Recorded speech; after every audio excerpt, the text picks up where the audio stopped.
S news India को subscribe करें और बेल आइकन दबा दें ताकि आगे की वीडियोस की नोटिफिकेशन आपको आसानी से मिल जाए। नमस्कार, आप देख रहे हैं एस न्यूज़ इंडिया और मैं हूं शिवेंद्र। देश में कोरोना वायरस का ग्राफ तेज़ी से बढ़ रहा है। देश में कोविड-19 के कुल मामले 45 लाख के पार पहुंच गए हैं। एक दिन में 96,000 से ज़्यादा कोरोना संक्रमण के नए मामले सामने आए हैं। एक दिन में सामने आए कोरोना मरीजों का सबसे बड़ा आंकड़ा है। स्वास्थ्य मंत्रालय की ओर से शुक्रवार सुबह जारी आंकड़ों के मुताबिक पिछले 24 घंटों में अब तक के सबसे ज़्यादा नए मामले सामने आए हैं और सबसे ज़्यादा मौत हुई हैं। पिछले 24 घंटों में 96,551 नए मामले सामने आने के साथ कुल मामलों की संख्या 45,62,414 हो गई है। इस दौरान 1,209 मरीजों की मौत हुई।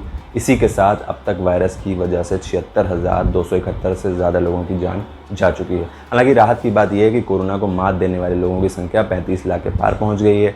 ताज़ा आंकड़ों के मुताबिक पिछले 24 घंटों में 70,880 मरीज़ ठीक हुए हैं। अब तक कुल 35,42,663 मरीज़ ठीक हुए हैं। देश में कोरोना रिकवरी रेट 77.64% है। एक्टिव मरीज़ 20.67% हैं और मृत्यु दर 1.67% है, जबकि पॉजिटिविटी रेट 8.29% है। देश में वर्तमान 9,43,480 एक्टिव मामले हैं। कोरोना वायरस के नए मामले सामने आने के साथ टेस्टिंग की रफ्तार बढ़ाई गई है। पिछले 24 घंटों में 11,63,542 टेस्ट हुए, जबकि अब तक कुल 5,40,97,975 नमूनों का परीक्षण किया जा चुका है।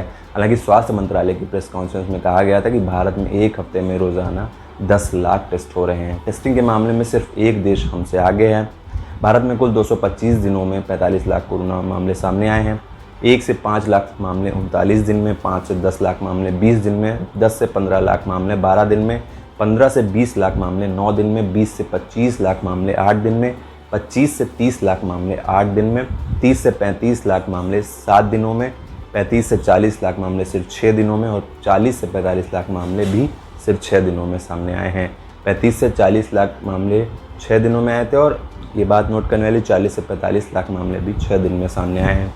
देश में जारी कोरोना संकट के बीच ICMR की तरफ से करवाए गए पहले नेशनल सीरो सर्वे के नतीजे भी सामने आ गए हैं।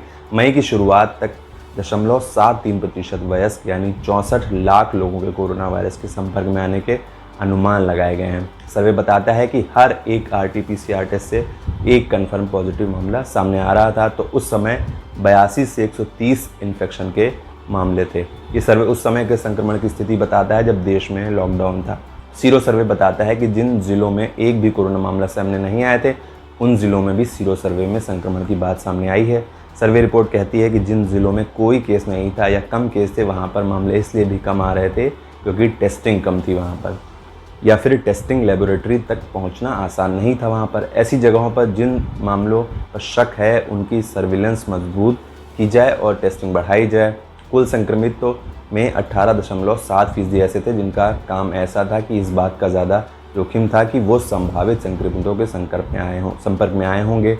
ज़्यादातर जिलों में संक्रमण कम था, जिससे पता चलता है कि भारत इस महामारी के शुरुआती फेज़ में था और ज़्यादातर आबादी को संक्रमण का खतरा था। इसलिए ज़रूरी है कि कंटेनमेंट पर काम जारी रखा जाए। सर्वे में ये भी कहा गया कि नेशनल और लोकल स्तर पर ऐसे और सर्वे कराए जाएं जिससे कि स्थिति का बेहतर आकलन हो सके और उसी हिसाब से जन स्वास्थ्य के लिए कंटेनमेंट स्ट्रेटजी बनाई जाए।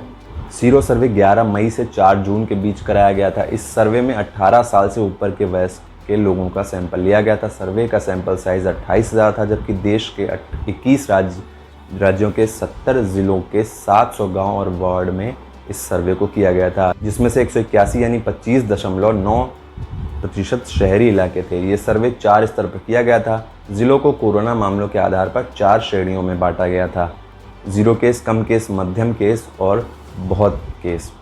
उम्मीद है ये जानकारी आपको पसंद आई होगी, तो बाकी खबरों के लिए चैनल को सब्सक्राइब ज़रूर कर दें और बेल आइकन दबा दें ताकि आगे की वीडियोस की नोटिफिकेशन आप तक आसानी से पहुंच जाए।